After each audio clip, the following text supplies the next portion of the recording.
Hello, my name is Carol May Whittick and welcome to Her Conversations, Tools for the Awakening Woman. Her is an acronym for Higher Energetic Resonance. This is the optimal state to embody in order to attract our highest desires.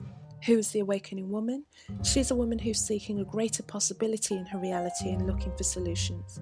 She knows being awakened is not a lofty ideal but a necessity. If she can transform herself, she can change the world. Her conversations will introduce you to talented women who will speak to your spirituality, sensuality and soul. They share their stories and explain how they are of service to the world. So let their words and these conversations embolden and inspire you. My guest on this week's Her Conversations is coach and speaker Ravi Toor. She created massive transformation in her own life after overcoming addiction and abuse. Now she is committed to facilitating the same in other women, believing that all of us are potential leaders.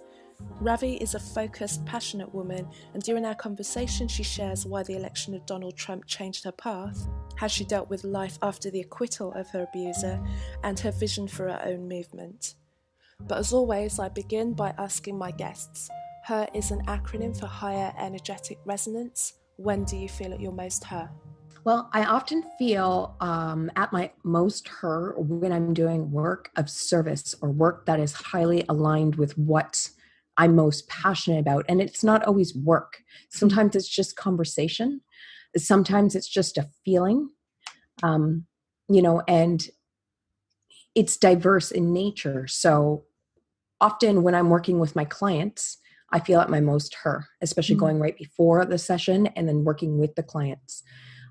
But also I feel most her when I am creating content that is absolutely aligned to my values, right? Or I'm speaking with people in alignment with my values, or where I can openly and freely share about my values, period, right? And how I see the world. And sometimes it's as simple as being in my kitchen and cooking with good music on and knowing in this very moment that I am exactly where I'm supposed to be. I am content, I am happy, I am free. And those feelings of being aligned, being free, and being okay and secure in the moment without worry of anything else is where I feel most her. It's where that frequency just starts to vibrate. You feel this physiological vibration within, and you know for certain, without a doubt, you're in the right place at the right time. Perfect. You got it. Yeah, girl. It's one of those things. And the more that I kind of ask that question, and even though everyone's answers are so different, they're actually exactly all the same, really. And it's always about coming into that center of yourself. And it's kind of like watching, it's kind of like, for me, watching your child go out into the world, because this question is like something that came out of my own brain and it didn't really make any sense. And the first few times I asked it, I didn't really know if it was going to make sense to anybody. And yet when I actually start to put it in a conversation, everyone gets it. Yeah. So it's really just great to hear everyone respond to it in a different way. And like I said, it always relates to who they are, and so then therefore it's different, but it's always the same, Right. And I would even expand on that, not only relating to who they are, especially using my story or how I feel at my most her, but having a deep, unfettering trust, right? And it's this concept that we muddy because trust isn't something we're so used to. And so being in that moment of her, being right with yourself means that you trust in the very moment you stand in, that it is just that moment, whatever that looks like for you, right? It could be different for everybody, like you say, but it's that trust factor. And that's what expands that resonance, right? That energetic resonance you're trying to get everybody to understand about is when you trust wholeheartedly, and it's usually in a moment where you're most aligned with yourself, that's when you vibrate. on a frequency that's like no other. Mm-hmm, mm-hmm. Perfect. Thank you. So tell me about you. How did you transform into doing the work that you're doing now? What's your background? What was that moment of, I've got to change stuff and this is where I need to go? You know, it's funny. I was just reflecting with my husband late last night about this, and you know, it might have something to do with the number, the year we're in, and I'm a big believer in spirituality, numerology, connection. I think there's a purpose to everything, and I don't believe in coincidences, right? I believe everything is connected, and so I just happened to fall into the graces of this article, and it was discussing, you know, the year that we're in, and that's year 3. And, you know, it talks about year 3 being a 9-year cycle. And so I looked at the different times in life when we were in that 9-year cycle, the beginning of the 9-year. And the funniest thing was 2019, 2010, right? And then I believe it was 2001, and then 1992, I've realized. And all of those dates that I was seeing were, they were dates of true personal transformation, right? Mm-hmm. And I realized that my story has been a really long one. And so for the sake of time and for your audience's attention, right, I'm not going to spell out the entire story, but, you know, I started off being born as a humanitarian. That's what I've always known myself to be, but not only humanitarian, an activist for standing up for things that are, you know, for justice, for truth, and for equality of all beings. And I'm talking like earth, animals, humans, you name it, right? We are all creatures of the same planet, period.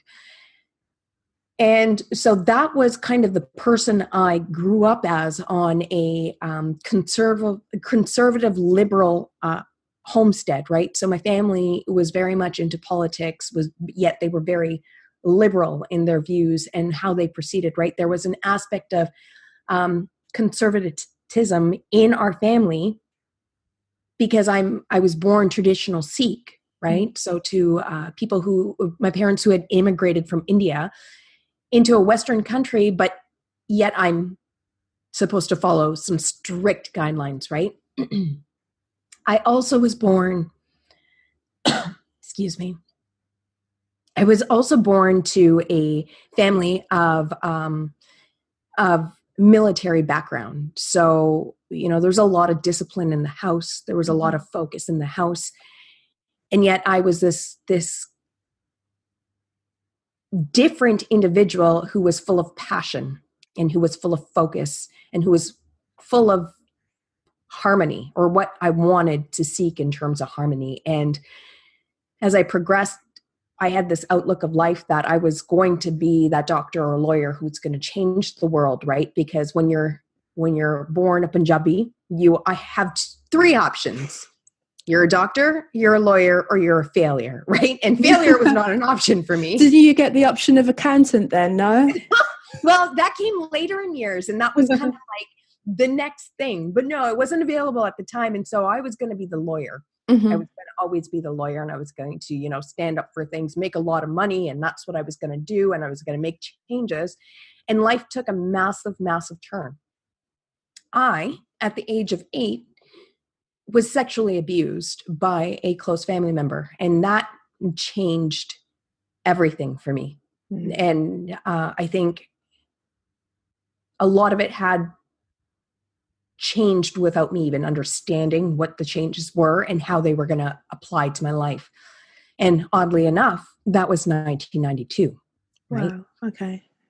And so as I progressed in life, trying to kind of wade through these emotions and focus on building a solid life based on the expectations of other people and what I was supposed to be doing. And this is a girl who was able to repress most of the abuse once it had stopped and progress as an extremely high achiever, right? I've got to get the good grades, always got the good grades. I've got to be on the debate team, always on the debate team. I've got to be a part of like 5 different school events and sports, did all of that. And it came crashing down in the cusp of 2001. Mm. And I had become highly addicted, and things were not working out the way I wanted to. I had spent years and years establishing myself as a scholarly individual, intelligent woman, really academically sound, community driven. And in 2001, all of that caught up with me. The silent addiction that nobody knew about caught up. Mm. The grades started slipping. School started to become a problem. Maintaining school started to become a problem. I graduated in 2002. And so I've now just aged myself for everybody. I am 35 at this point. Just don't do the math, I'll tell you. And what ended up happening there was, as I'm about to start my adult life and go into the Ivy League universities that I'm expected to go into, my GPA was robbed at the very end of my school year. Everything dropped. I had to beg teachers to let me pass in my 12th year of education for this high achiever, right? And things spiraled. I still tried to maintain the expectations, the presence, who I was supposed to be, but it just kept slipping because I wasn't doing any of that internal work that needed to be done. I wasn't addressing the things I needed to address. And so what did I do? I did the next best thing. I coped how I knew I should cope, the things I was used to. And that sped into deep addiction and homelessness. But before all of that, a super high functioning, addict going through school, going into private universities, and then realizing during the fog of my addiction, wait, I don't want to be a lawyer. I want to help the marginalized people. I want to help people who are suffering. And that's what I've always wanted to do. But I want to do this now for certain without the money. Mm. And so as I finished, my area of focus, which was youth, and working with youth one-on-one in a psychological setting, being able to help treat youth, high-risk youth, and help them get back onto the line that they're supposed to be on to, really develop as wonderful beings that they were meant to be. I found myself slipping deeper and deeper into addiction and deeper into financial, scarcity. Mm-hmm. I found myself going in the opposite direction of what I thought I should be doing. And I found myself eventually at rock bottom. Mm-hmm. 2010 is when I cleaned up, and I've been 9 years substance abuse free. Mm-hmm. And that's when I realized that, when I reflect on your question about her, that's when I was most her. Mm-hmm. I was full of hope. I was full of light. I was full of inspiration. And I knew that I only needed to take care of myself for me at this moment. It's like that concept of the oxygen mask on an airplane, right? You cannot try to put the oxygen mask on someone else when that plane's going down, because you will probably lose all the oxygen and clarity and focus that you need to be able to assist the other people. And that is why they say, put that oxygen mask on yourself first, right? And so that's what I did. I focused on myself first. What is it I need in this moment to really help me? And I cleaned up. And that's where things started to really take control in terms of the direction I was always meant to be on. It's not like all of these things that occurred in my life, I call them issues, and I think that downplays some of them, but at the end of the day, they're just issues, right? I believe that everybody at this stage of the game has experienced some massive difficulty in their lives, and my story is not any different than your story when you're listening, right? It's just a variation. And so when I started to focus on myself, I realized, oh, these are not tragic points in my life. This is my story. For sure I was abused. For sure I was born in this weird family in terms of the silver spoon was in my mouth and there were all these perfect kind of examples of how I was supposed to lead, but I was supposed to break all of that. And I was supposed to experience all of that, everything, because now I am that person who's full of all that wisdom and knowledge, right? And it took a few years, don't get me wrong, Carol, it took me a while.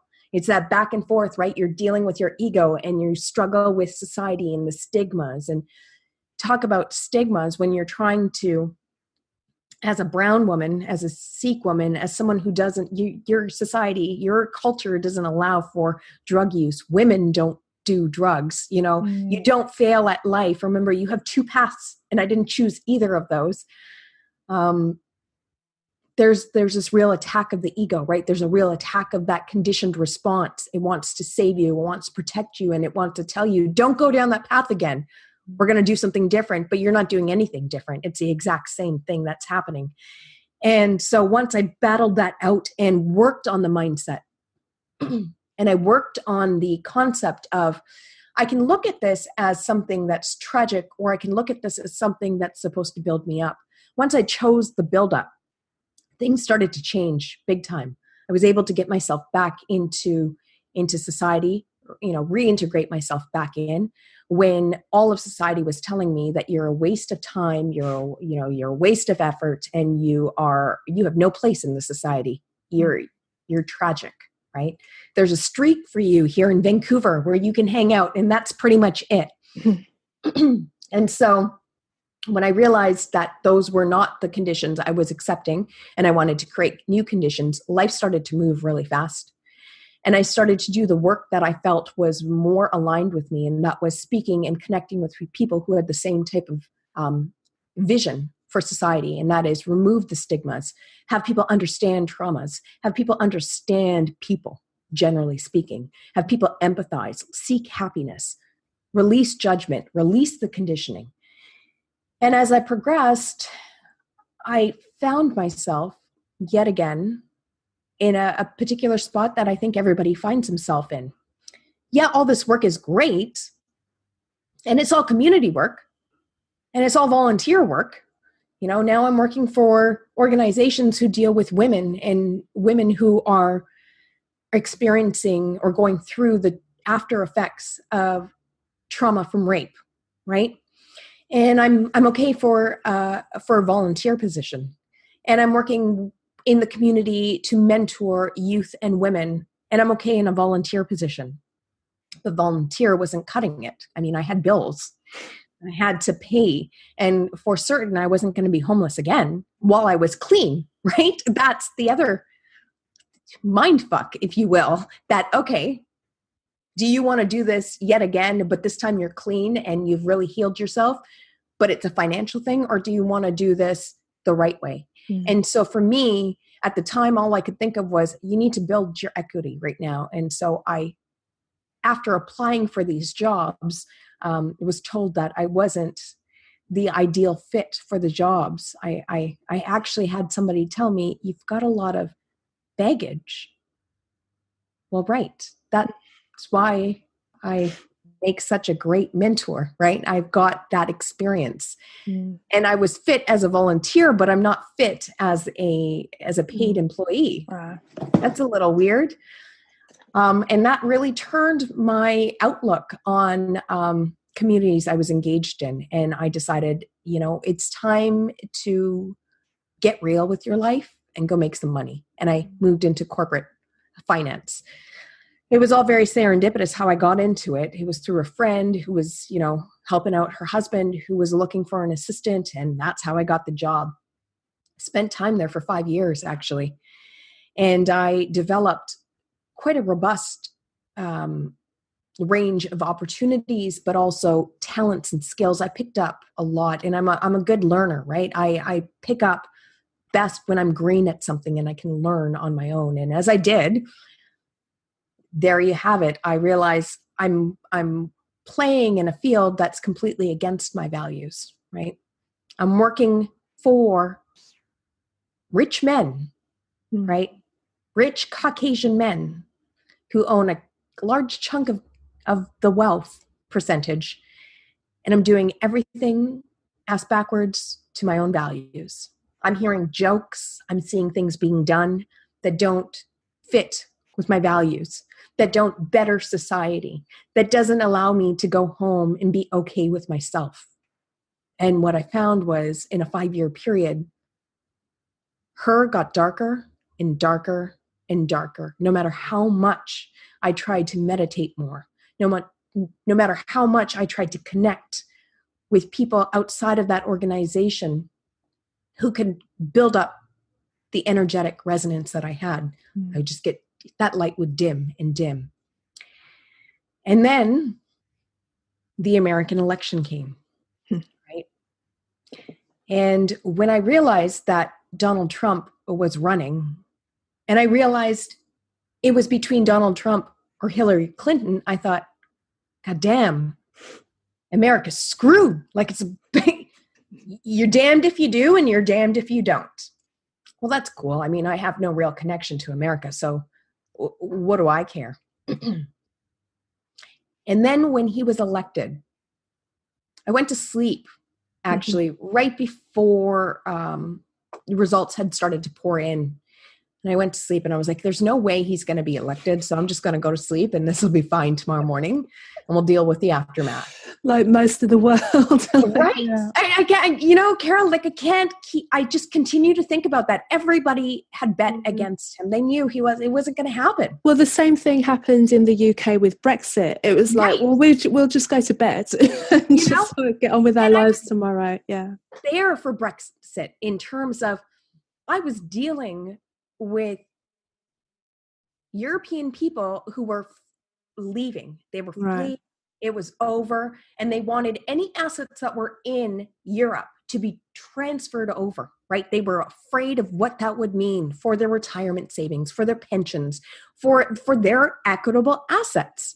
And I thought, geez, this is terrible. Like, people, there's a real panic happening.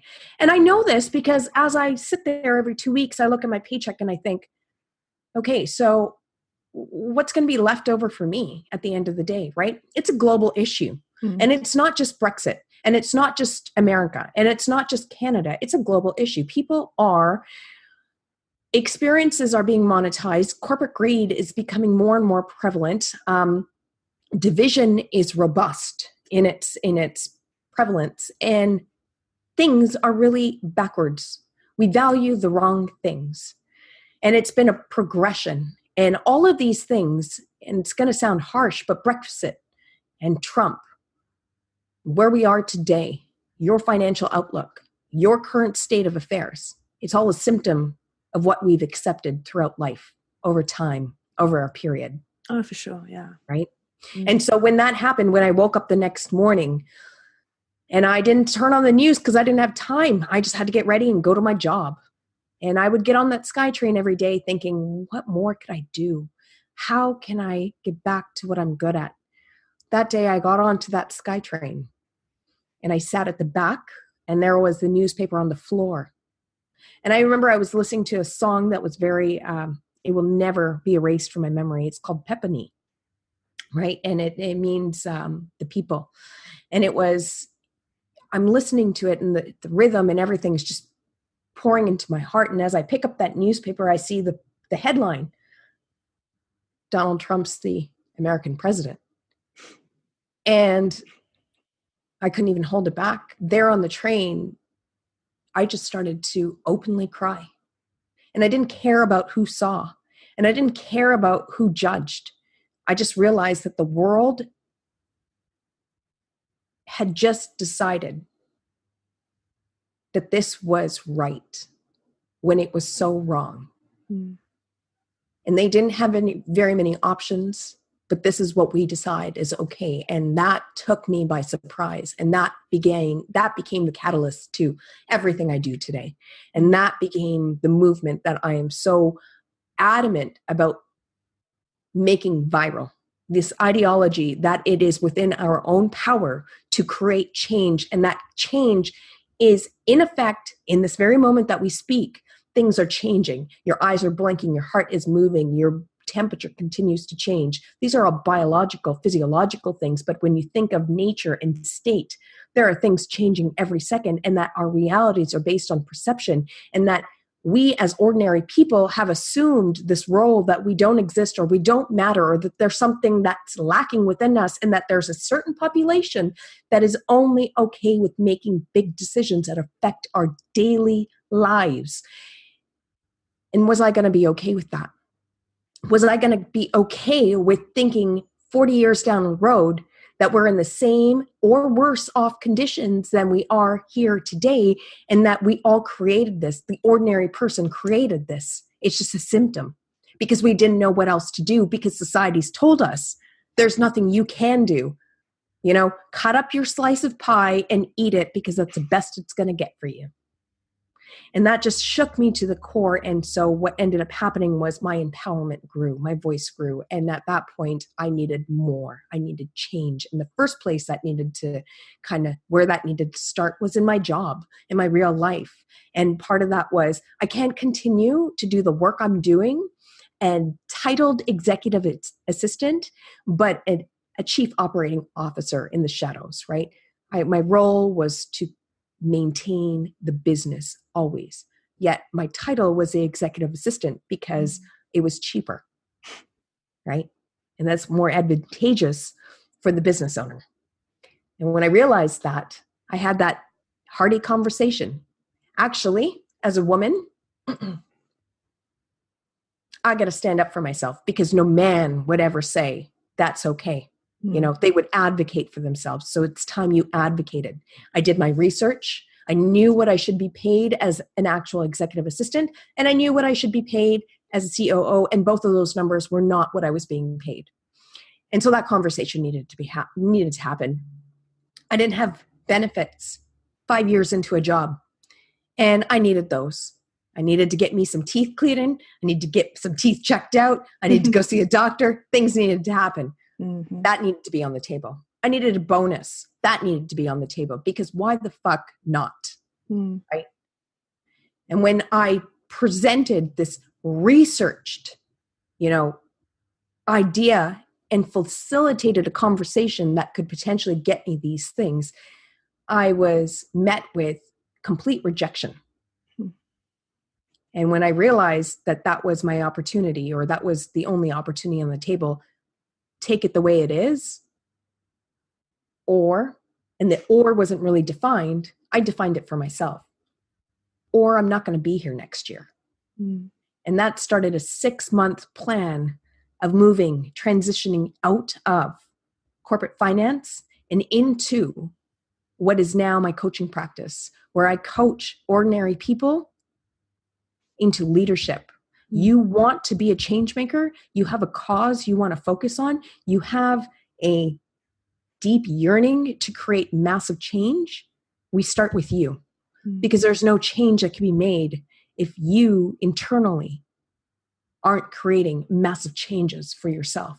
If you aren't transforming into that change maker, and if you don't create that plan, nothing happens. You spin your wheels. And that is how I ended up being here, taking all of my experiences, what one would consider as, oh my goodness, these are tragedies, your life is screwed, you're such a failure, and realizing, actually, that all built me up. I've got that psych background, I've got that life experience, I've got that resilience and understanding of what it means to be an actual leader before people even understand you're a leader, And then how do I apply that to the average person?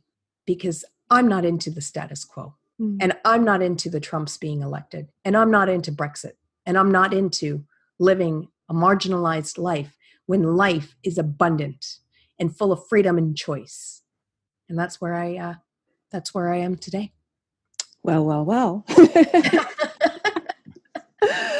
It's amazing. And it just makes so much sense, and especially when you're talking about things that the perceived tragedies that we have and the experience that we have, and we everybody has a turning point that, and they call it different things. It's like you turn your tragedy into your triumph, your mess into your message, I can't remember the other one, but and it's what you choose to do with it. It's how you choose to deal with that trauma. And also it makes you relatable, and also, again, it's like, who on the planet hasn't gone through some shit? I defy them to come forward and go, because you're not going to be believable without that thing. And talking about that, when I'm talking about the her brand and everything that stands for, there's spirituality, there's sensuality, and there's soul. And the soul is very much about creating out of what you've been through what it is that's going to be your triumph, that what you signed up for on a soul level before you even came in and decided that you're going to swim through these waters in the first place. You know,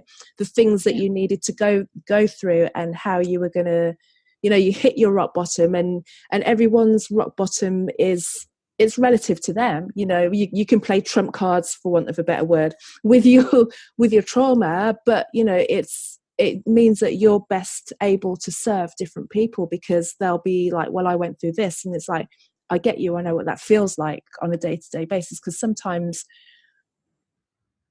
the experience of something is the day-to-day, what it feels like to wake up when you're still in the middle of it and you don't know how you're going to get out. Absolutely. And that's I think that's the scariest place for some people to be. And I think that when I think about it, there's a specific moment that comes to mind. And that is, you know, 21 years later, before the Me Too movement was even alive, I took my abuser to court. I had my day. I cleaned up and I took him to court.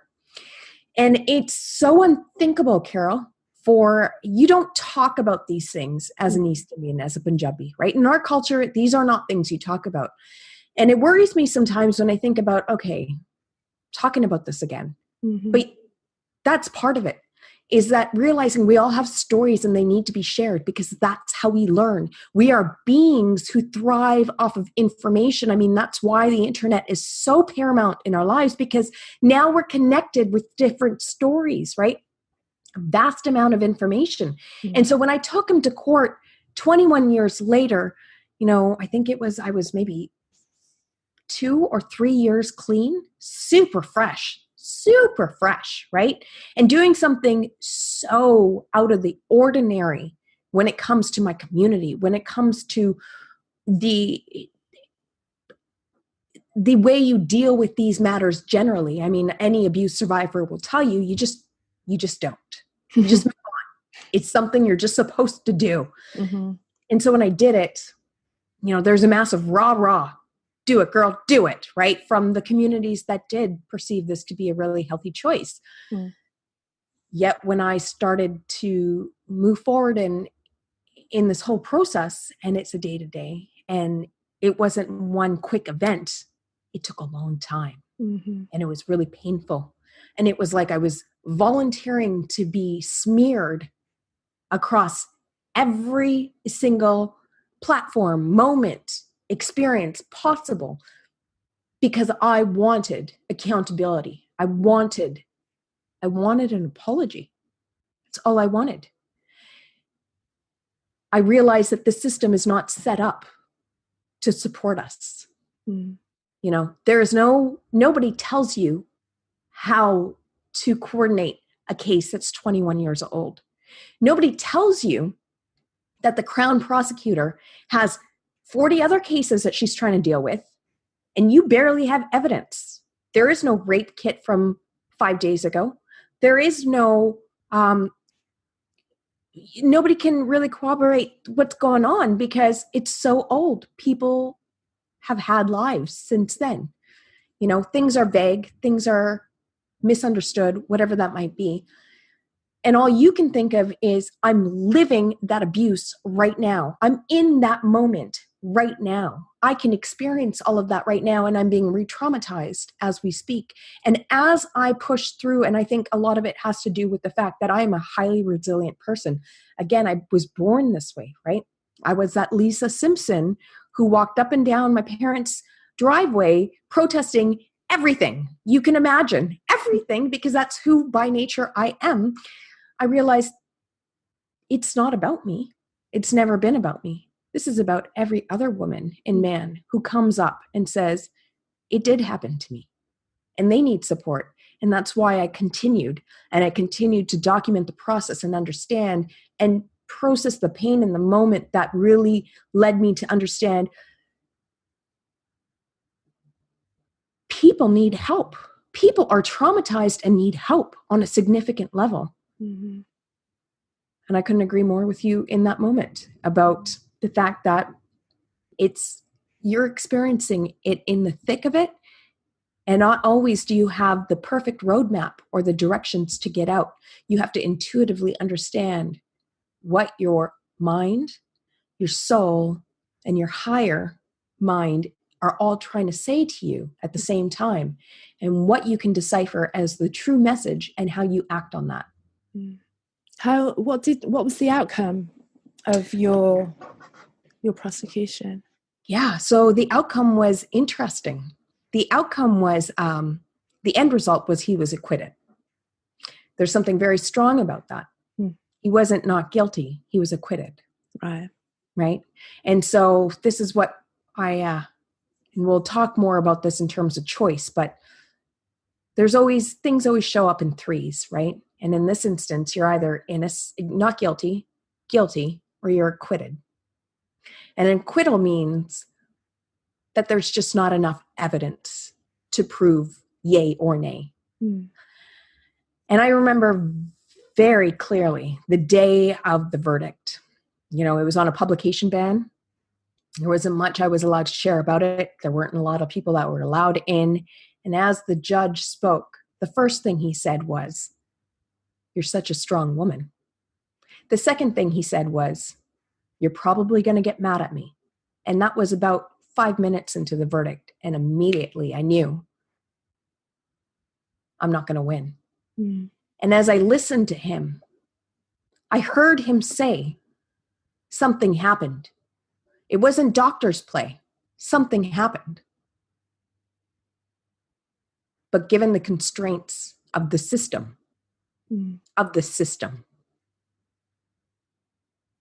I can't say. And so you're acquitted. And so for the first few months, the first week, I was in complete depression. Locked the doors, closed the blinds, stayed on the couch. For 3 days, I stayed on that couch.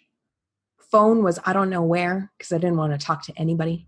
And I couldn't understand how the universe not only suggested I go through with this, because that's what I heard, but then give me this as an outcome. How is that fair? He did this. He should have been held accountable. And I didn't understand what all of it meant until later. All of it meant that he was held accountable in a different way. And that I was meant to gain closure and clarity, which I did after processing for years.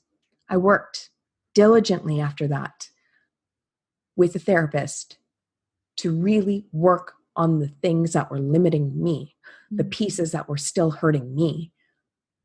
And they weren't going to come out of a guilty verdict. It was never going to come out. I just assumed it was, but it never was going to work out that way. I would have carried all of that with me. And once I did what was 4 years of deep work, I came out the other side realizing that I am unbreakable. If I'm here at this point, a recovering addict, a survivor of sexual abuse, a woman who's been told by different communities, you're worthless because of your baggage, I am unbreakable. I still stand here trying to do something. And that's got to mean more than anything. And as soon as I accepted that, and again, going back to her, being in that moment of true trust, believing, knowing in this moment you're here, it's right, and you're meant to be here, and that the potential you have is vast, that's when things really, really changed for me. And I started to align myself with the things I needed. Are you going to tell me that I can't work for your organization because I've been a victim? I call bullshit. And I say that you perpetuate the victim mentality. Oh, but in order for me to continue to call bullshit and challenge the organizations who are meant to support the marginalized, I need to, and this is tough, I need to stop being the victim. And as soon as I shifted that mindset of realizing I could be the victim all my life and I will continue to gain results as a victim and maintain being a victim, didn't work for me. So change it up, make a choice. And that choice came with understanding that I hold the power. It's my power. Me taking them to court was my power. Me being in this moment, realizing that it could be the victim or it could be the victor. Which do you want to step into, right? Or you could choose to do nothing and be here again. That's the third choice, right? You always have 2 action points and then a point to do absolutely nothing and accept it the way it is and move on, right? Where did I want to be next year? Where did I want to be next week? Where did I want to be next month? And when you think of it that way, it's very sobering and it's really empowering. And it hurts. It hurts. All of this hurts. But it also builds character and strength and resilience. And that stuff, growth does not come without pain. You know, think of your teeth coming through your gum line. It hurts a lot, but it's vital to your functionality, right? Same thing. That's how it became. Great. And I like what you say so much about the victim as well, and claiming the victor side of it, because, and like you said, it does hurt, you know, when you're looking at things and it's, everyone's got the right to say poor me, For sure. you know, the right as in like you can be justified in saying that's that, but then nothing is going to change. But even when you said that you've got 2 action points and then you can stay the same, I mean, you stay the same, but then in reality you're not really staying the same because things move all the time. We are in a constant state of change, always, right? And so if you choose to stay the same, and that is just not do anything, I'm not going to make a choice. I will put my head on that pillow and pretend to go to sleep some more. The more you stay in slumber, the harder it gets for you. Because remember, everything that's put in our lives, as shitty as this sounds, it is, you're hearing it from someone who has dealt with some pretty tough shit. And I can tell you that all of it was meant to be in my life. And all of it was meant to serve a greater purpose. And I would just have absolutely nothing to give, no experience to give, nothing to offer the world if I didn't have this in me and if I didn't experience it, because what came out of it is unreal. Unreal. Flexing those muscles, pushing you to the edge, just seeing as like, how much can you handle, and it's a training ground. And then when you think of some of the greater achievers, the people who are the most resilient, who've been through, they've been pushed right down. I mean, the most recent one, I suppose, and it's, you know, people are in 2 minds about how victorious we should be about him, but Tiger Woods, you know, he's had the most recent comeback of, because no one thought he could do it again. And I saw a few things on Instagram where they'd got clips of people who just literally just going curtains for years. You know, he was the wonder boy at one point, and then it turned completely. And I'm not really a golfing fan, but I love a story of I love a victorious rise, you know, transformation, anything like that. Anything that can come from you were there and you went through the mud and you came out the other side, and then you've got a tale to tell. You're going to listen so much more to that person and their experience, because you know that they've claimed it, they've owned it. I wanted to ask you about, when you're speaking to people, when you're coaching people to get them to that point of like discovering the leadership qualities that they have in themselves, where, you know, because you can see it, you know, you always can see it when you're looking at other people more so than you can see it in yourself a lot of the time. But when someone's coming to you and they're completely without any idea of how they can get from A to B, yet they feel there's something, they're like, I was put here for more. How do you start to work with them? How do you start to put that crumb and that faith in them? You know, just give them the seeds of like, it's possible. Yeah. And I think the first place to start there is, and what I do with all my clients is accepting that deeper voice, right? That voice of there's got to be something more, that one you hear that's very fleeting, that's very, it's typically very quiet. It's very quiet, and it only comes as fast as it goes, right? Like it just moves in really quickly and then it goes, and it shows up, especially when things are rough, right? Especially when things are rough, it shows up. And you think, well, you know what? And the first place to start with that is honoring that thought, right? Because that, to me, is your authentic voice. That is your true unconscious voice. That is your intuition and your authentic self trying to signal to you that it is actually so, and that there's something more. And I think more and more today, especially given the state and nature of things, people are expressing there is something more, but nobody really understands what that means. And so then it becomes exploratory, right? Let's take a look. Your life has meaning. You have purpose. This I'm very firm on. And everybody's purpose is different. That's why there's so many of us. We're here to serve each other and help each other and to really, help this world. And if that's the case, where do you fit? And so for me, it's an exploratory state that we get into, and we really uncover some of the things you've gone through. We uncover your different traits and skills. You know, what are things that are inherent to you? But also, what have you picked up along the way? Like, think about my journey, right? If I was in my client's seat and we broke it down, right? Well, I've got an advocacy side to me that's inherent, right? That fighter, that resistor in me is inherent. I've got the academic. I'm very intelligent, right? And these are kind of things that are also required of you to accept, right? And we're always told, well, you know, especially as women, don't acknowledge that you're really intelligent. That comes off real pompous, right? Yet I'm here telling you right now that I'm highly intelligent. Like, I'm a very smart woman. And that's inherent, but that's also developed. I continue to nurture that skill, right?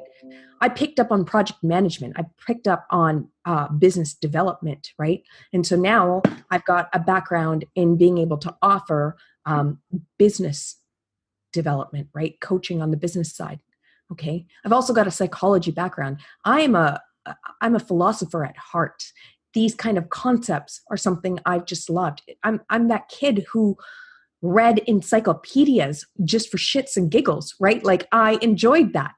And so these are skills. These are things that I've developed, I've nurtured, that have always been within me. We make a list. We understand who you are innately. We understand the different turbulent times in your life and what that represented, meanings. Why is that so important to you?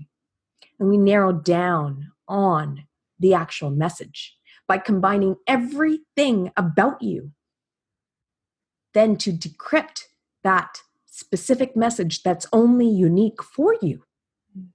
That's another thing, right? We don't realize how unique we are.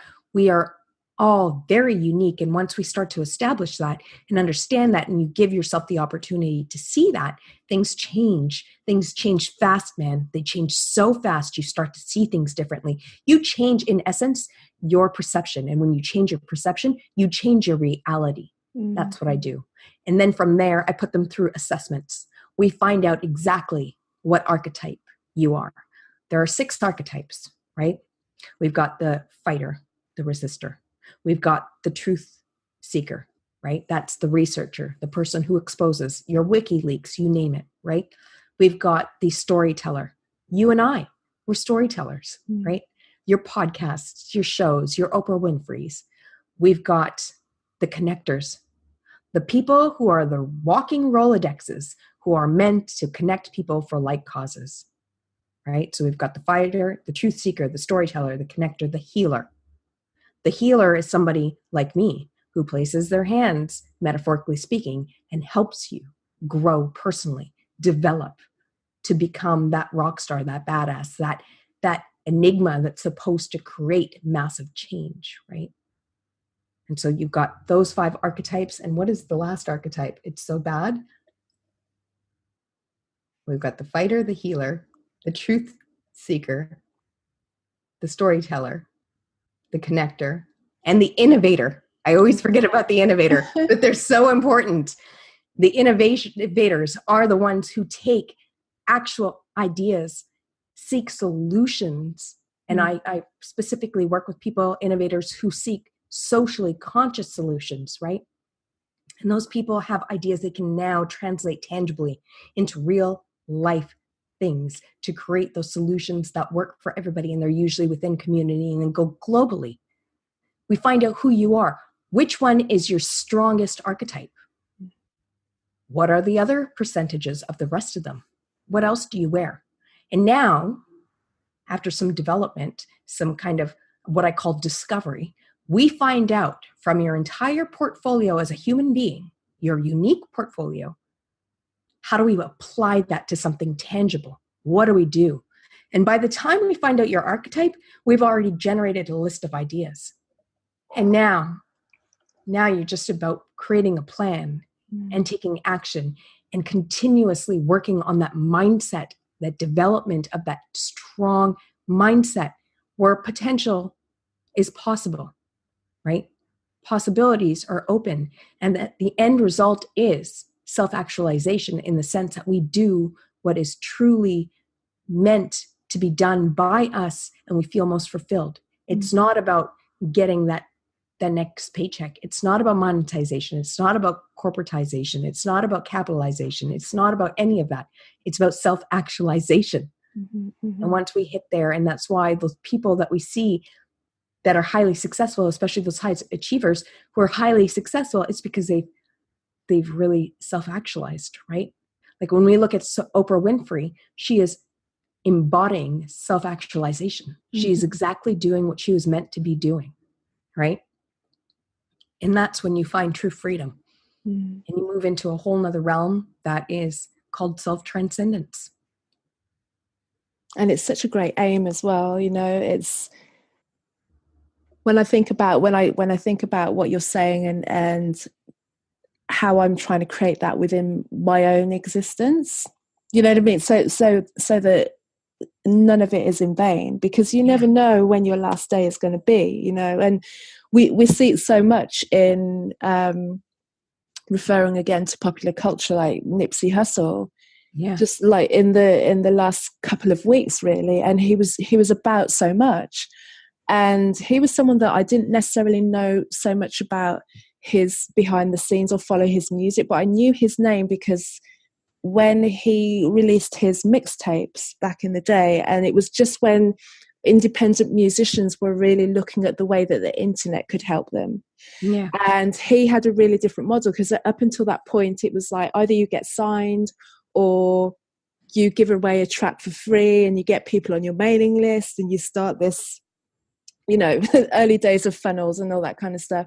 Yeah. And yet his name, when we were having conversations, he was a guy who created a product and created scarcity around a product by charging for it and and creating so many. And we were just like, you know, it was really innovative. And then to find out so much more about what he was doing, and again, to like have these people that are placed among us and have that purpose, and yet in order for us to take real notice of them, then a story or a tragedy or something always has to happen, you know, before everyone gets shaken awake to be like, hang on, maybe we're supposed to do more and be more. And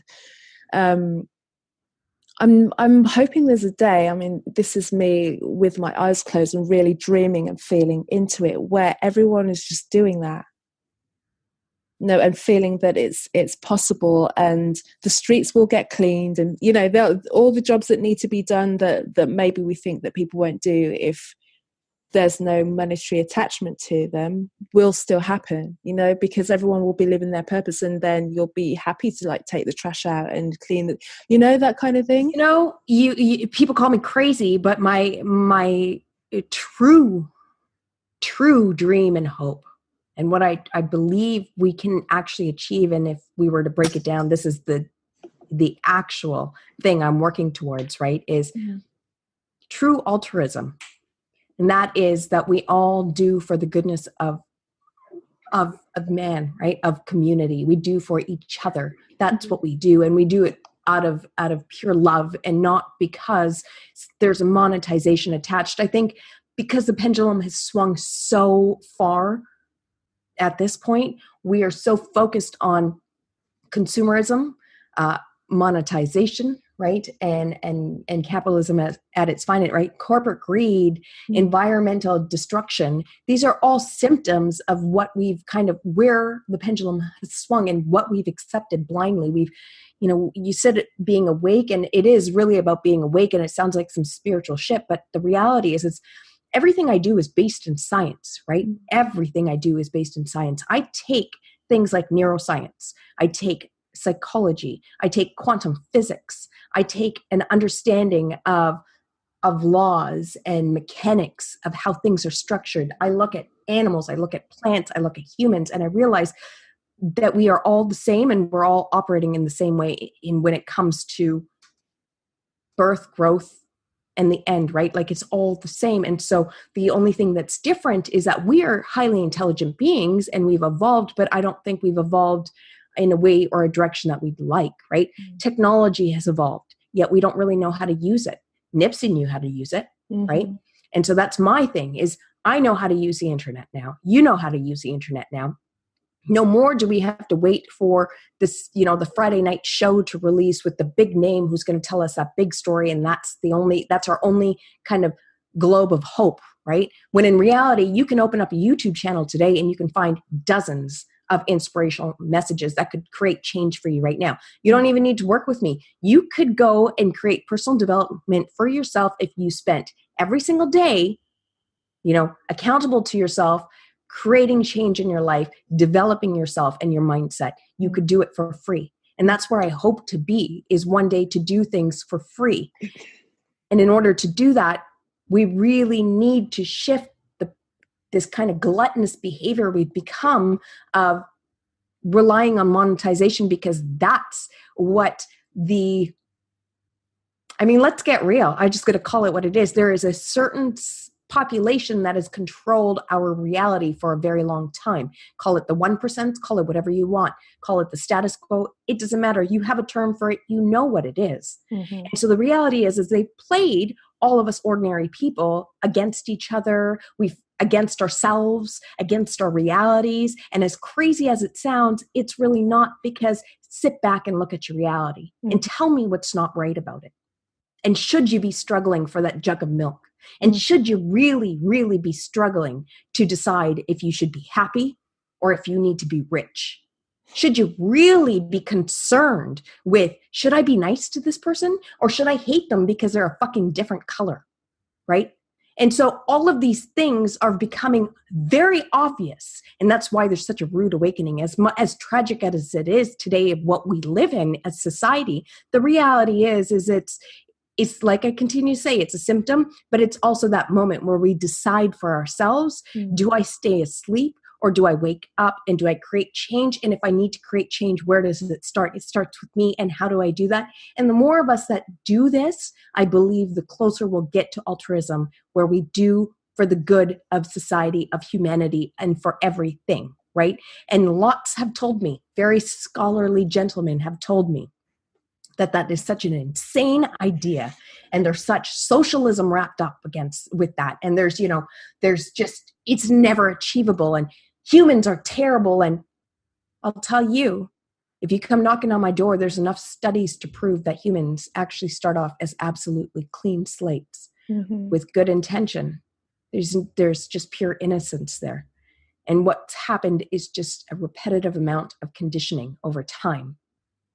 And in order to create a change, somebody has to start. And then it needs to be generational. And so why not be you? Why not? Why can't that be you? And there is that awakening. I'm seeing it more and more. Or even if there isn't like a mass movement towards where we believe it can go, there are more questions of like, this doesn't feel right. This can't be it. This can't, there's more. I'm just hearing more questions. And even if you don't have the answers, having the questions in the first place is the start of things, because you just have that unrest now. Suddenly it'd be like, something about this isn't something, this doesn't, why is it, you know? And it's just that kind of like not even sitting back on it now, even if you have all the tools and all the things and all the toys that you think you should have, after a while that doesn't even feel good, because like it can't just be that. When you see how ridiculous things get, when you see what the president of the greatest country on the face of the planet can stand up and say, in the way that he can talk to people, and it be filmed and be broadcast all over the place, and everyone's going, hang on a minute, this doesn't make sense that this is happening. Oh, and then there's also the question of, this can't be the greatest country in the world. Mm-hmm. I mean, look at how much they hate each other. I mean, look at how bad it really is for them, in terms of, there's a massive amount of poverty in that country, right? People are really struggling. Emotionally, mental illness is on the rise, addiction is on the rise. There are some really negative outcomes happening for masses. And these are only things that, you know, back in the day, as horrid as it sounds, were only for the non-West world, right? That pillaging and that impoverished kind of state was only for the non-Western countries that had all the resources. Let's get real. Let's call it what it is. And I think that's part of what's happening, this radicalized movement. And, you know, even that term radicalized scares people, but it's a real English Webster dictionary term that means something very specific. Go look it up, because that's the terminology I think you need to start using today is, and I think people are adopting, is looking at things radically. Not only asking, Carol, but the questions they're asking are different. This can't be it. Not, what's wrong with me, right? Why can't I make it? Oh, Uncle Smith and his kids are doing real well. What about my family? Or Sister Betty is, you know, living the Joneses life. What's wrong with me? And realizing that that's not the question. The question is that what I want? What do I want? Is this okay for my society? And the reality is it doesn't even stay in America, right? My government in Canada is so shady, it's not even funny. Like, we've got outright corruption being exposed, and I'm hearing Canadians say, well, you know, who else are we going to vote for? What a victim mentality. You know, politics isn't for me. What a victim mentality, because at the end of the day, that political shift up there by those 1% that happens, that thing they sign, those kind of changes they make, directly impacts you in your life, directly, because it funnels down. And so if that's the ripple effect we're used to, why not change the ripple effect? Because the more change makers, it's happening like a Nipsey, right? And they're coming in shades of Gen Xers and millennials, right? These are this is the uprising. The more of them that start to accept these questions as part of their own reality now and decide they want to challenge their norms or the conditions, those are the people who are creating the change. Those are the change makers. Those are the ordinary people who are now becoming extraordinary, right? That's the whole point. We're shaking things, whether you're part of it or not. You just have to decide whether you've had enough or not. And if you haven't, trust me, there's still some time for you to soak up all you need, all that empirical evidence you need to tell you that, yeah, shit's not right. This is not what life's supposed to be. There isn't a retirement. There isn't a work till you die. There isn't, you know, maybe I can have care or maybe I can't when I'm old. There isn't, should I have kids? Or should I mean, that's a question people are asking. Family growth. I mean, it used to be 2.5 children or 2.3 children, right? Husband and wife, 2.3 children. That's your nuclear family. That's the perfect family. And today people are like, I'm not bringing a kid into this world. I can barely afford it. This world is fucked. I don't think so. This is how our society is being set up. And so if these are not things that scare you, the outcome in 10 years, in 20 years, will sure as shit have you sitting there thinking, I should have done something. Or even worse still, having the younger generation looking at you going, why didn't you do anything? when And we're you're seeing aware. that. Yeah. You know, we're seeing kids, 9-year-olds, 10-year-olds striking, leaving school, going to governmental agencies across the world and saying, no, you're ruining our future. We understand the trees you're ripping down is sucking out the oxygen on this planet. Those, you know, the methane you're producing from mass animal meat production is killing our ozone layer, right? These are real threats. We came from a place where tigers and lions and panthers were threats. And now our threats are other human beings and their choices. Mm.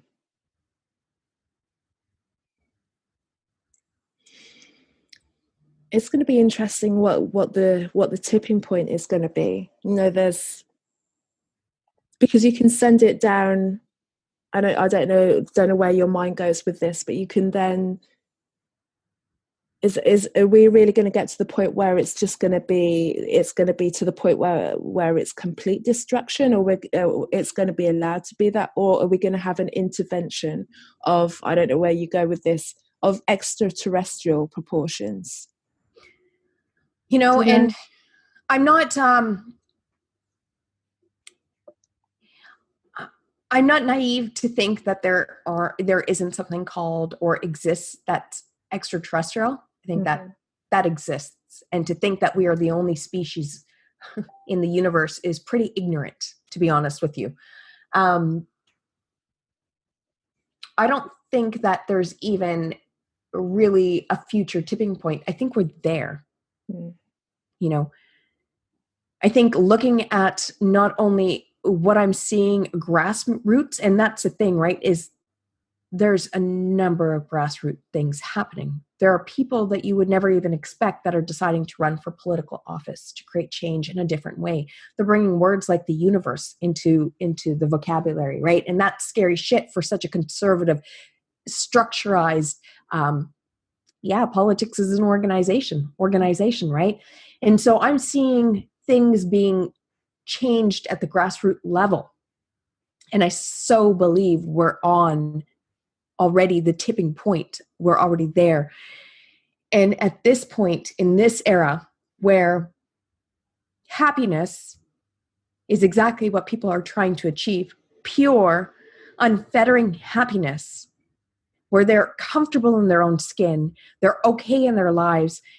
And no, it's not about the latest iPhone. You know, like that's not what it's about. It's about being content, secure, and all of those things that we used to attribute to contentment, security, freedom, choice. They're actually turning out to be facades. I think this is the tipping point where people start to realize I can do something about it. I cannot, or I can stay the same. And a lot more people, and I think it's with the rise of the internet, are starting to recognize that they want to change. And now with the rise of the internet, especially, they realize change is possible, right? There's so much. It's funny you say funnels, but you can build a dropship business from home today. You and I both run podcasts, right? No longer do you have to go to NBC or even BBC and say, I want to run a program, and they get to have that voting right? Yeah. And say, you cannot, or your idea, right? You get to start up a podcast today online if you want right now and broadcast. And there ain't anybody stopping you, right? The internet's given us the opportunity to totally eliminate the middleman and design something from our own desires. We see it used negatively, and we're seeing it used more and more positively. And so with that knowing and understanding, it's only clear to me that not only are we at the tipping point, but that there's nothing but change moving forward. Now, whether that change is positive or negative, I'm unsure, because I see a lot of people still afraid, right? Still reluctant to wake up completely, because let's get real. you sound real fucking Looney Tune when you talk like this. Like, I recognize this, right? Like, I know this sounds crazy and I'm okay with you judging me about that. I get it. Mm. But at the end of the day, it's not crazy. I'm awake, eyes wide open. I see it. I know. I've experienced all of those lives in between. And I'm here on the other side saying, there's another opportunity. There's another alternative. There's another everything. Mm. You just need to be the one who makes a choice. And the more of us that make that choice, the greater positive results we'll see. And that's where I hope to go. And when those extraterrestrials come flying down, hopefully they'll be prouder of us. But or they just kind of come, you know, they were sitting by us, so they just kind of come out of the But also another thing that struck me when you were saying about change is also we have the opportunity, but also it's a responsibility and it's work, and not everyone's prepared to do that.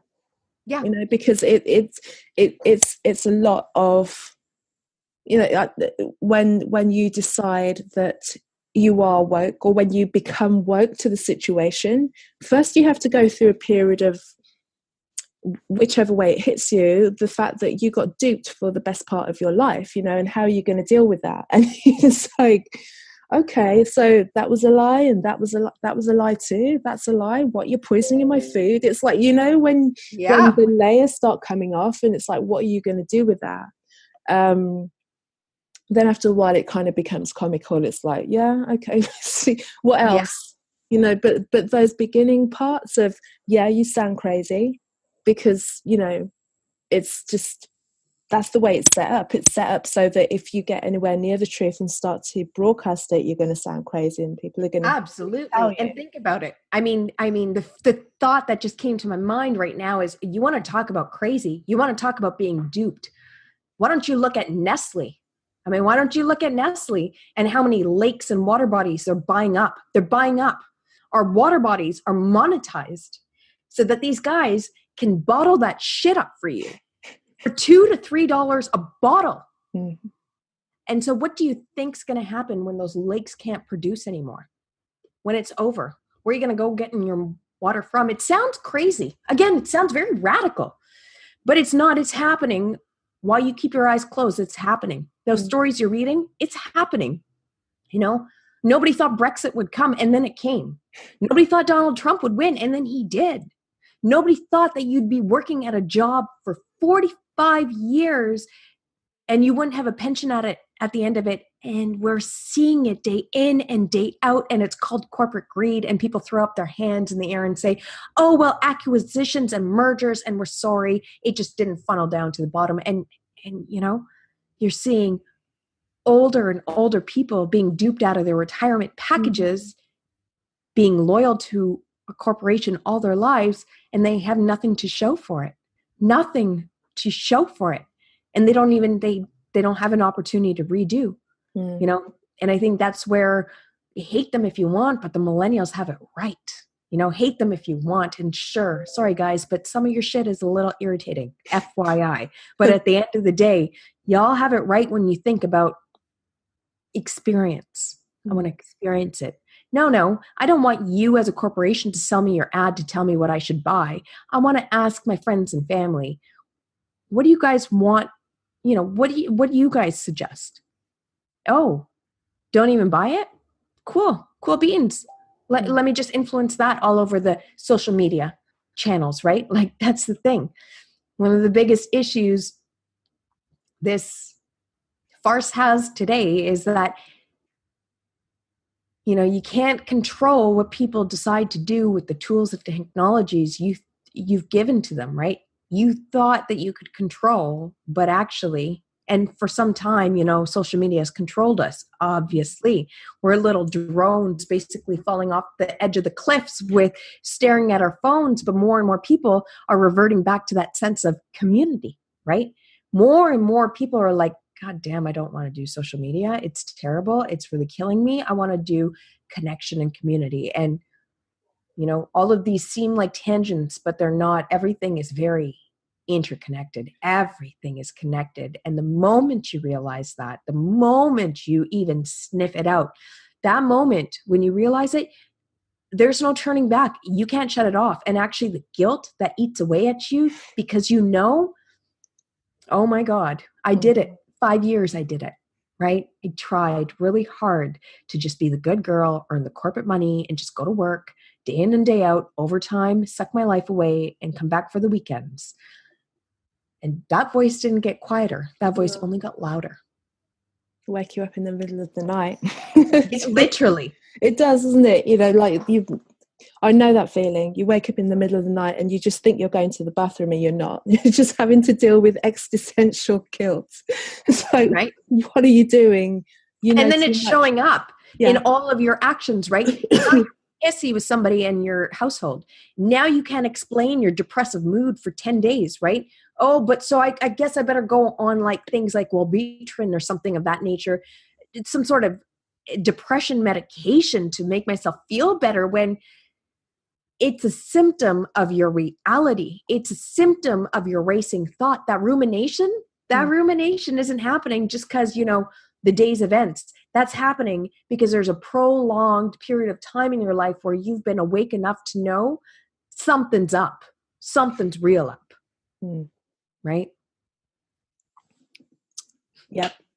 We could speak for so long. It's been quite the episode already. We could go and go and go and go, but yeah. And it's interesting times because it's seeing things implode and explode and not inflate and more and more voices coming online. And that's why when I started to understand the internet and the possibilities that it afforded everybody, and it afforded me as an independent, it became really exciting because of what could be done. But it's, you know, it's a tool that you need to know how to work it, because it will work you still. There are still people that are controlling it on the upside, and there's absolutely, you know, but then we also still get the opportunity to come through and put our voices out there and connect in a different way. Had it not been for the internet, I would not, you know, have known and met half the people. You and I would have never met. We would never have met. I would not be knowledgeable about the majority of things that I know right now have come from me just educating myself in the past few years, from sitting in front of screens. And initially it was like, what, really, you can do it? It was like a huge surprise that it was even possible. And then there was that kind of waking everyone up, going, look what you can do. But everyone comes to it as and when, you know, they're ready to do so.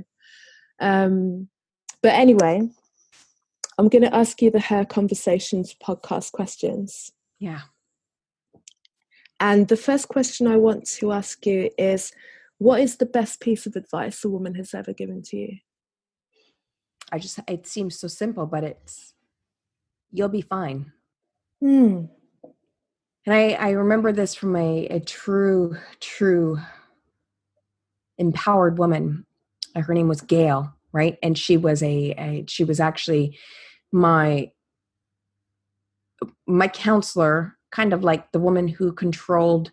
We were group 3 in my treatment, right? So there are 3 groups: the super nice ones, like the really soft ones, the medium ones, the ones who were kind of, you could deal with them.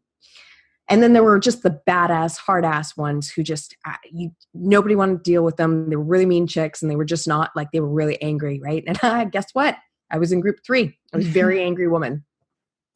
Rightfully so, of course. But Gail was a strong, badass woman, strong as they come. And she was, you know, a very tall woman, white hair, right down to her rib cage, rings on every finger, that bold, deep burgundy lipstick all the time, right? Glasses, makeup done real nice, and real classy looking woman, right?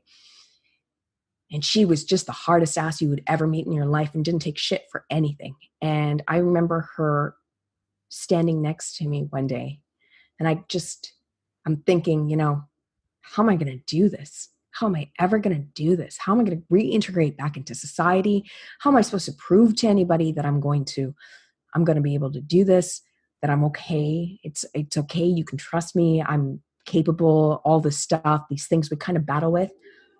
She said, you know what, kid? You're going to be fine. And there was more stuff to that, but the main message of you're going to be fine is always trusting that not only are you exactly in the space that you're supposed to be in, but that you are, if you trust, going to be fine or great or wonderful, whatever you choose to put. Just like if you think you're going to fail, you're probably going to fail, right? What you decide to put your mind to is exactly what it's going to be the outcome. And for me, when I decided I was going to be fine, I was going to be fine. And I'll tell you, that exact sentence resonates in my mind often. It comes back to me. I remember exactly the moment I see her as she says it. And I know that as simple as it is so profound. And it means so much more than just, you're going to be fine. It's everything. That's perfect. And what woman represents higher energetic resonance to you? Well, there are a couple of women that come to mind. And because one is a client, I just cannot out her. So I'm going to have to leave that one alone. But I would say that if you're an American looking at the American politics, this is a woman who is very different. And she's also running for 2020. So keep your eye out, because she is somebody who is exactly that. But the woman I think of that everybody I think can recognize is Oprah Winfrey. You know, as much as she's become who she is and what she is, it's all come from self-discovery, self-development, personal development, achievement, growing to something that is a wild concept, but knowing deep down in your heart it's the truth, you know. And part of me always wondered why Oprah didn't interview ordinary people, right? And then I realized Oprah wouldn't ask you, or wouldn't have you ask that question. Oprah would have you ask, what are you going to do about it? And that's where my show came up, right? And I realized this is a woman who has all her life worked on providing the truth you and I talk about in mainstream media. And it's been accepted because it's Oprah Winfrey, right? She's the coolest thing in the world. Therefore, to me, she's very her. She's very on it. Everything else that comes with that woman, you can judge her. You can choose not to judge her. That's your opinion. That's your prerogative. But at the end of the day, the truth she spreads and the message she's trying to get you to understand is something way beyond the social constructionism that we've been set to understand, the reality we've been set to understand. And that message is the message of true life. So when she shares it unequivocally, unapologetically, to me, that's her. And she's the name that comes up probably the most often is Oprah. And it's when you think about where she came from, her story, the story of her conception, you know, because it was like a 1 in a million chance. It came out of an abusive situation, and look who and what she's created outside of that. And when you just kind of look at even like you say, a portion of the things that she does, even to kind of slice it down into one thing, that would be inspirational. But it then opens up into so much, you know. I get so much from her. Yeah. Spend an hour listening to different videos from her on YouTube. She's free access, right? And you'll hear it. You'll hear what we're talking about here today. And you'll realize that, okay, there is media, mainstream media, the biggest kind of media mogul out there in terms of her attraction, her fan base, her whole 9 yards. I mean, sure, she does her favorite things during Christmas, and that's great. I mean, that's part of what she needs to do, right? Or she wants to also do. But at the end of the day, what she's done was always adverse to what society was ready for, right? Society was never ready for the Black female to show up on as the primary contender, right? Society wasn't ready for a female to challenge, let alone a Black female to challenge executives and say, actually, I'm meant for this, right? Society wasn't ready to hear the Tony Robbins or the Buddhists of the world explain their stories and explain energy and explain wisdom and explain they weren't, yet she brought it on and said, actually, you, the average individual who's watching, you are. So let's give you a dose. And the funny thing is, people soaked it up. When Oprah says it, it makes sense. When someone else says it, who's not so Oprah, it's crazy as shit. And what she's trying to tell you is, it ain't crazy. It's reality. Soak it in, take it in wherever, and start doing something about it. She's great. And talking also, if you ever saw one of her early clips when she was talking about going and asking for a raise. Right. Have you ever seen that? Yes. Where she asked for a raise and he was like, why do you need so much money? Yeah. Why do you need so much? That's the one I'm thinking about. That's exactly what I'm thinking about. I remember exactly where I was watching and listening to that. It was in my kitchen and I was, doing dishes and I heard that and I soapy hands and I didn't even wipe them. And I went back and I'm trying to stop and rewind that entire piece. And I'm like, excuse me, why do you need so much money? And it was kind of the same conversation I was having with my boss in terms of like, why? I mean, why the fuck not? Like, why are you asking me why? If there was a guy sitting in front of you, and if it was a Caucasian man sitting in front of you, I can guarantee you'd have a different tone and you'd be like, okay, hardball, let's play. Let me see. It's called negotiations at this point. Yet when a woman comes to you and asks you for a raise, especially during that time when it was really unthinkable, why do you need that much money? Why you got to ask? Why you got to ask? Be grateful that you're in the door. Right? But there she is now, doing some real good things for the world. Amazing, amazing, amazing things. And like you say, whatever she says goes. Right. To be affiliated with her, to have her hold your book up, just turned your life your around. Entire life around. She's actually a woman who, a lot of my coaching is based on Maslow's hierarchy of needs. And this woman has done every step of that pyramid. And she's at the point where I believe she is in full transcendence mode, right? She's giving back to the community. Say what you will about her, have judgments what you will about her, but at the end of the day, she worked for it all. And now she's giving back in the biggest way. And then there is talk that she is at that point where when she passes, she will become an ascended master. And I'm up for that. Yeah. Yeah. And I don't doubt it. I don't. Because like you say, it's like, what more can she do? I mean, there's always more, but she is doing the most. Exactly.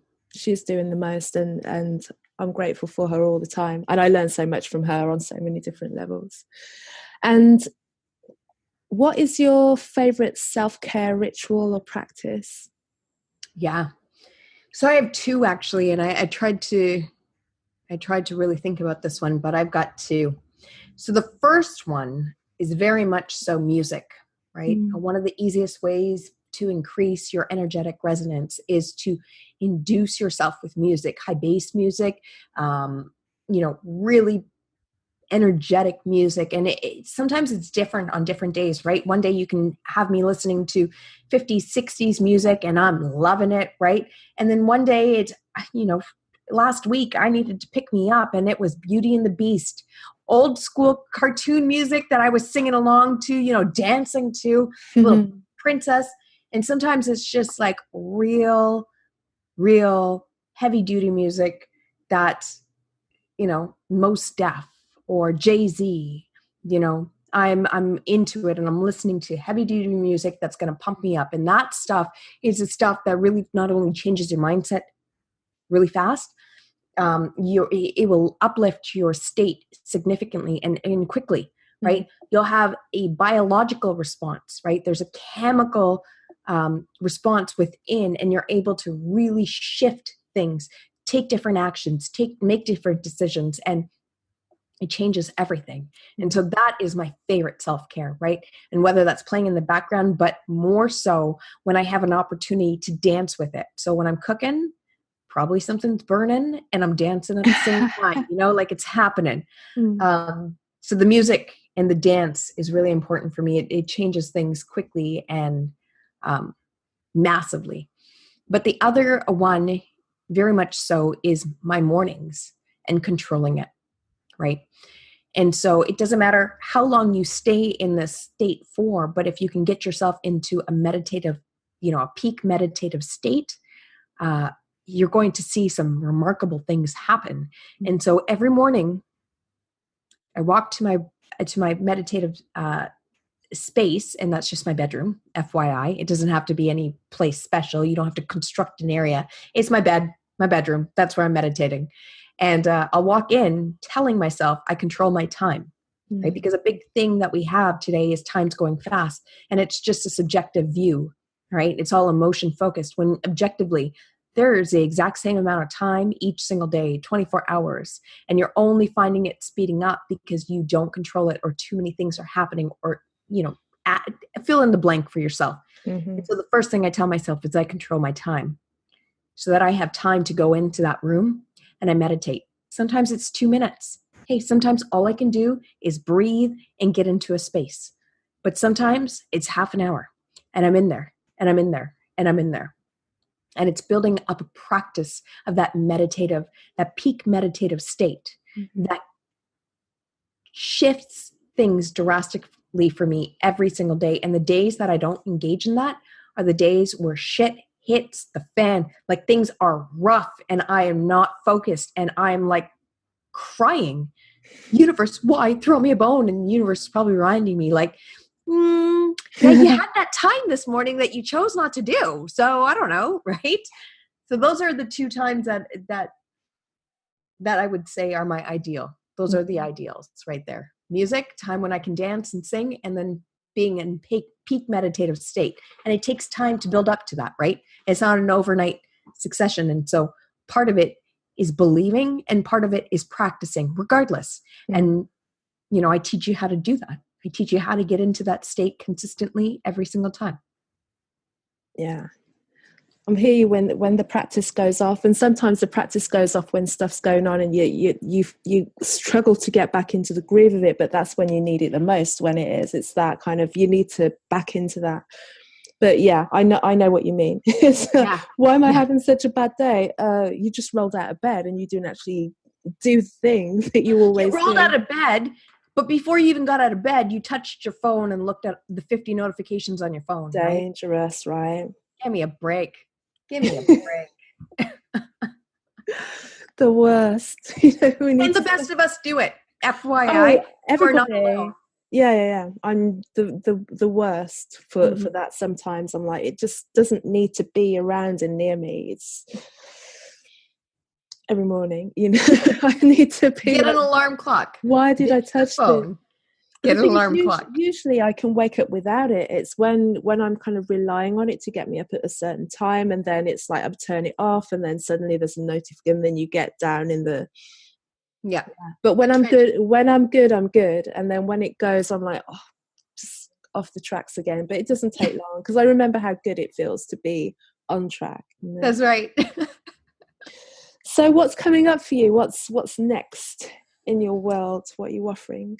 Well, right now I'm still working intimately with my clients, one-on-one, and I have offered also a more economic package when it comes to masterminding. I recognize that number one, I think the coaching industry has been gouged and it has become a facade of its own. Not everybody's a coach, and not everybody's charging prices that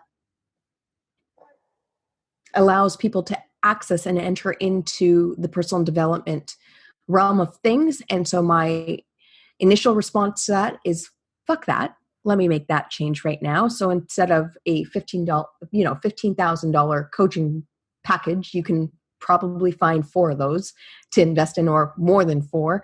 I decided to create 2-tier offerings that allow for a level of entry at a more economical price, because at the end of the day, there needs to be an investment. This is my job, but you need to be able to access that investment, right? It shouldn't be so difficult. And so I just opened up not too long ago, the Verge. And the Verge is a program that is a 3-month program for change makers who are just emerging, that just set in place that foundational piece. And I'm trying to really, really work on that project, because the main focus of that is offering opportunities to women who are deep in recovery, so they've got a year underneath their belt, to be able to come in at half of the price, so that they can, it's a bursary, is basically what I'm trying to give out. So I'm working on the bursary program right now for The Verge. I'm also working on a book, right? And it's focused on bravery and courage, what that means for a leader today, and focuses in on leadership, what the face of leadership looks like today. Because at the end of the day, you and I are leaders, and we're very different than what we're used to, right? And the world needs to get on board, you know. It's that concept of shit or get off the pot, right? And if you can't, the world's going to keep moving, and you can still try to hold on to your older ideologies, or you can accept the fact that, yeah, this is happening and I'm about to get on the wave. And at that point, I think you'll realize that you have more to offer the world as well, no matter what mindset you're in, right? You have a lot to offer. And who knows, you might just become a leader as well, right? And then I am growing my podcast as well. So I'm working on this show called Lit that is pretty rocking. I'm going to tell you, it's pretty great. It's literally lit, but it stands for Lead, Inspire, and Transform. And I'm growing that show, bringing on ordinary change makers who are doing extraordinary things in their lives. And it's massive. It is a massive movement that I hope to really just make it go viral. I mean, it's the thing that I don't make any money off of. And it is the thing that I love the most. And I isn't it crazy? So much of my time into, you know, it is my message at its core. I'm crazy on this episode. I'm pretty crazy on that episode. I get real. They're real.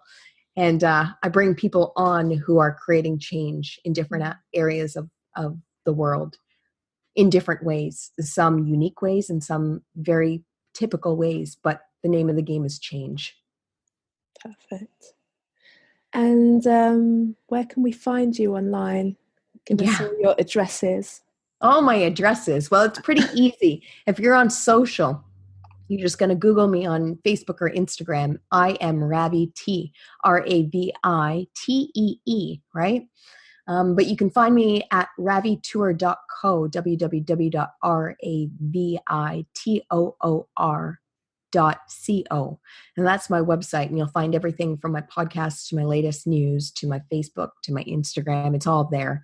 And you can find resources and different ways to work with me. And I've just started up a YouTube channel, and we'll continue to blast and blast and blast until people don't get sick and tired of me, but realize, oh, you know, there's something about this. Let me challenge status quo too. And that's when you and I will probably sit down and chat more intimately about how we can create change together, right? Because that's what it's about. So that's where you can find me. This was such a fantastic opportunity. I thank you guys who are listening. I really do wish you the best. And I think that if you're on here listening to this show, you know, you're her. You're the her who we're talking to, right? You're already her. And it's just time that you choose to accept it and start working towards your purpose, your passions, what you're meant to do here on this planet, because I can guarantee you're meant to do so much more. All of us. Thank you, Carol. Thanks to Ravi for joining me on this episode of Her Conversations, and thank you for listening. You can discover more about me by visiting my website, carolmaywhittick.com. That's carolmaewhittick.com. And also, it's nearly time for me to launch Her Life Academy, which is a monthly instruction and inspiration platform for awakening women. It's created for you to magnify your spirituality, sensuality, and soul, and live a life of higher energetic resonance. This is launching in next week. And for more information, you can visit my website and sign up to gain early bird access and offers. On social media, you can find me on Facebook under Carol May Whittick, My Instagram handle is Kazmic, that's Cazmack, and also Her Life Academy has her own Instagram at Her Life Academy. Also, I'd appreciate you sharing, commenting, liking any of the episodes that you've listened to that resonate with you as well. And until the next episode, have a great week.